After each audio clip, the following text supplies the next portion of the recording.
amigo, con un compañero, con alguien quien es secretario general del Sindicato de Industrias Químicas y Petroquímicas, Facundo Aveiro. ¿Qué tal? ¿Cómo te va, Russo? Te saluda, ¿cómo andás? Hola Gabriel, ¿cómo andás? Un ¿Qué gusto tal? saludarte. A ver, Facundo, tenía prevista para hoy una reunión con los funcionarios de trabajo del Ministerio del Descapital de Sumano y lo han trasladado para el 4 de abril. Están en conciliación obligatoria a raíz del reclamo por recomposición salarial. ¿Esto es cierto? Mirá, sí, nos encontramos hoy en conciliación obligatoria, realmente se vence hoy, este, y vemos que se dilata la negociación, vemos que no hay de parte de los empresarios de equilibrar esto que estamos viendo que ocurre en Argentina, que son los precios altos de los Mm. productos con los salarios que están por el piso. Ujú.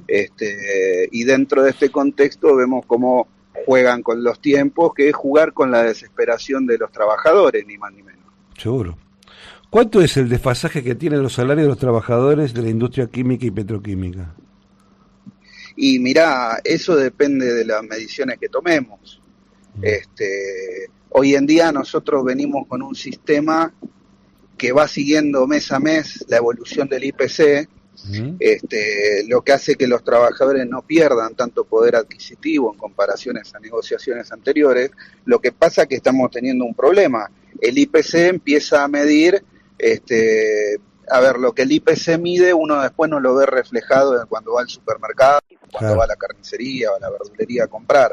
Entonces ahí es donde yo digo, tiene el movimiento obrero la obligación de discutir el mecanismo del IPC. Nunca se ha puesto el foco ahí.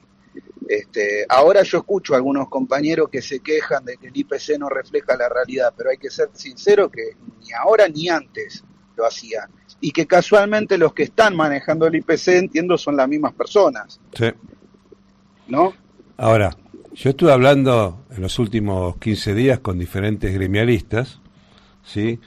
Al aire y en sus gremios, y todos están quejosos, protestando, reclaman y qué sé yo. Y cuando yo pregunto, está bien, genial, ¿y qué pasa que la CGT no se la ve? Esa es la pregunta que te hago a vos. ¿Qué es lo que está pasando en la CGT? Mira, yo a lo que refiere a la CGT, yo creo que hay un alejamiento de la CGT de lo que realmente vienen planteando y de lo que vienen pidiendo a gritos los trabajadores.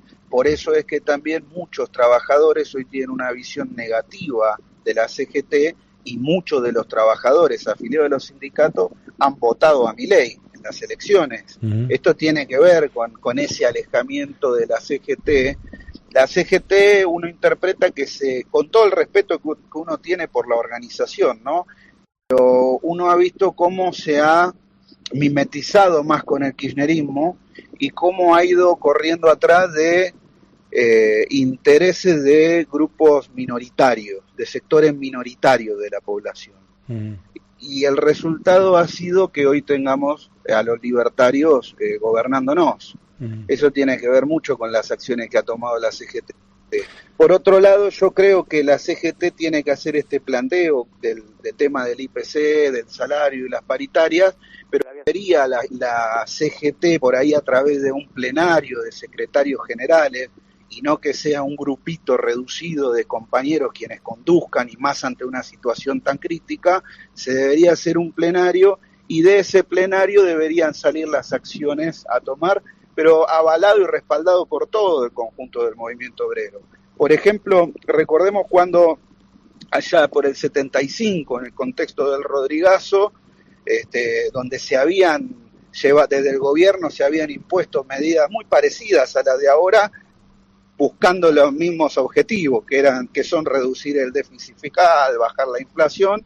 Bueno, ante esa situación, estas medidas generaron que salte la inflación del 74 al 75 de un 30 más o menos que había, 30-40 a más del 300%, Ujú. ante lo que la CGT termina reaccionando con un paro del 7 y el 8 de julio de 48 horas, rompiendo el techo impuesto hacia las paritarias, porque acá hay algo que no se dice, acá se habla mucho de libertad, pero la única libertad que hay es para que las empresas aumenten exageradamente los precios de los productos que venden, pero no para que no para que levanten los salarios. Digo, los salarios parece que no tienen la libertad de crecer. Por lo general, cuando te habla de la política, habla de libertad, hay que leer fascismo, porque el gobierno es fascista, no es ni liberal ni anarquista, es fascista y punto. Todo lo que no le gusta a Milei se tira, se voltea, se rompe, y no se puede comparar este gobierno con Menem, con Isabel, con Videla, con quien quiera, porque es el primer gobierno que, al margen de su modelo económico, no tiene ninguna protección para el desempleado. No solamente que se lo raja, sino que se le matan de risa. Tal cual, tal cual. Y se hace una persecución también a ese desempleado, como también pareciera que hay una persecución de parte de los simpatizantes del gobierno con aquel trabajador que no llega a fin de mes y que lo expresa. Claro. ¿No? Y que lo expresa y que lo hace saber. Y hay que tener en cuenta que muchos de esos trabajadores son votantes de Milei, de La Libertad Avanza. Sí. Sí, quienes no están pudiendo llegar a fin de mes. La famosa casta, ahora nos damos cuenta que al final nadie de la política es casta. Todos hablan de la casta, de un lado y del otro todos tienen la palabra casta en la boca, pero ahora nos damos cuenta que la casta, como dicen muchos, éramos nosotros, los trabajadores, los jubilados, los de abajo. Pero en serio, hay que ser muy ingenuo para creer que alguien sin estructura le va a decir al poder, ustedes pongan la plata. Es más creíble el tema de los Reyes Magos. Tal cual, tal cual. Y cuando hablamos también de libertad, yo le pregunto a todos los simpatizantes y votantes del gobierno, ¿qué libertad ven? ¿No? Si ven esta libertad que hablamos nosotros, que es solamente para los empresarios, y que se pregunten qué ha ocurrido al darle esa libertad a los empresarios. Vemos como el propio Domingo Cavallo, la otra vez en televisión, salió a criticar esto diciendo que para él eran aumentos exagerados los que estaban llevando adelante las empresas ante la libertad absoluta que se les otorgó. Entonces hay que preguntarle a los simpatizantes del gobierno si, teniendo en cuenta que la libertad esa nos hizo estar en esta situación de precios que son más caros, mejor dicho, precios que son más caros de lo que hay en Europa y en Estados Unidos, con salarios que son una quinta parte. Entonces, vamos a seguir dándole libertad a estos. Ahí se lo fue. Yo quiero hacer la diferencia. Uno quiere al pequeño emprendedor, o al que abre un kiosquito, o al que quiera abrir un barcito en Lanús. No, uno habla de los grandes empresarios que son los dueños de la pelota, ¿no? Que son quienes se sientan con el presidente, con los ministros y demás. Hay algunos que hasta te redactan los DNU, como salió ahora a la luz, ¿no? Sí. Entonces, vamos a seguir dándole a esos empresarios argentinos que moldeen a su gusto y antojo el régimen laboral. ¿Alguien confía en que esos empresarios, a la hora de discutir una modernización o cambios en la legislación laboral, van a hacerlo contemplando al trabajador, al que menos tiene? La Andresina decía que poner de presidente a un empresario es como poner a un perro a cuidar el asado, ¿viste? Tal cual. Sí. Coincido totalmente. El Fondo Monetario, incluso, que parece de izquierda ahora, le dijo a Milei que no ajuste tanto con los trabajadores. Se lo dijo el Fondo Monetario. Tal cual. Por eso recién te mencionaba también a Cavallo, que es una referencia para todos ellos. El propio Cavallo salió a decir, no puede ser que esté pasando esto, son aumentos exagerados. Y le recomendó al ministro Caputo que se reúna con los empresarios para tratar de buscar un equilibrio, incluso yendo a contramano de la propia lógica que promueve Milei, ¿no? De que el mercado se va a acomodar solo. No, es que no se acomoda, es que muchos ponen sobreprecios, no lo pueden vender, los tiran, les llega el precio de la factura de la luz, van a empezar a echar gente y luego van a cerrar, como siempre ha pasado en todo gobierno neoliberal conservador, ¿sí? Siempre ha pasado lo mismo. En el proceso militar cerraron 20.000 fábricas, no 520.000. Y hubo una inflación en 7 años de 57.000%. No, ni siquiera los 15.000 de Milei que comparaba. ¿Sí? Bueno, eso es lo que va a pasar, porque no es posible estar muy pobre para ser rico. Eso no existe. No, tal cual, tal cual.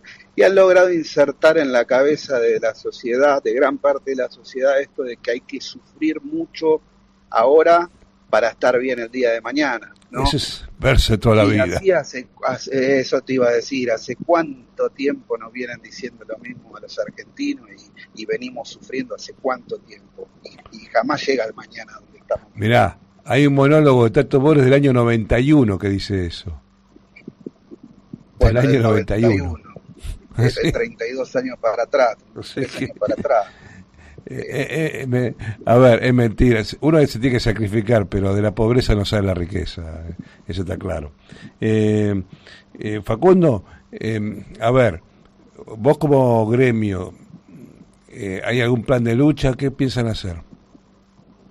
Nosotros estamos hoy en día en medio de un plan de lucha que tiene que ver más con el sector, por algunas cuestiones vinculadas a las paritarias, donde los empresarios no quisieron cambiar el mecanismo de negociación que viene de hace años. Todo esto obviamente buscando abaratar, ¿no?, el salario de los trabajadores, bajarlo. Nosotros estamos en ese plan de lucha, estamos metidos en esto, pero también nosotros lo que reclamamos es para el movimiento obrero, un plan de lucha, como te decía recién. Y tiene que ser un plan de lucha que esté orquestado y llevado adelante por los propios trabajadores de las organizaciones, delegados y demás, sin tener que pedirle tanto a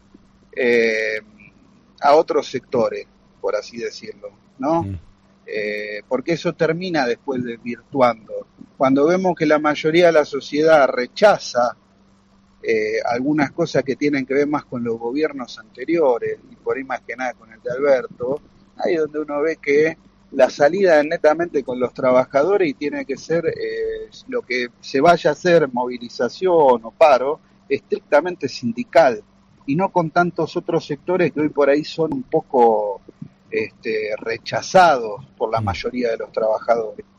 Entonces ahí es donde se termina desvirtuando el reclamo.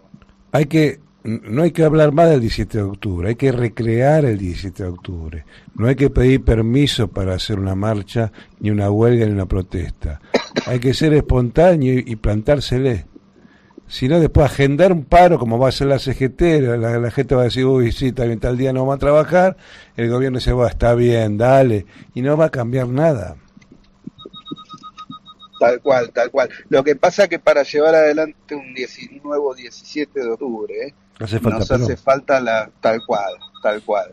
Nos hace falta la figura central, que todavía no lo tenemos, pero yo soy esperanzado que del pueblo va a surgir un nuevo conductor del peronismo. Está claro que todos los que nos trajeron hasta acá no pueden ser. No, olvídate. Y es lo que uno escucha de los trabajadores y demás. Entonces uno ve el enojo que se está gestando a raíz de la situación política, social y económica, pero también los trabajadores te marcan, mirá, estoy enojado, pero al pasado no vuelvo. Y pasado es azul, amarillo, todo. No quieren volver para atrás, quieren buscar algo superador.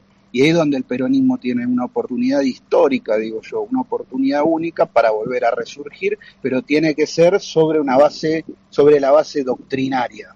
Seguro.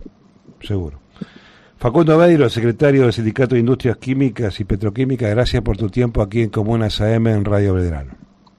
Muchas gracias, saludos. Seguimos en Comunas.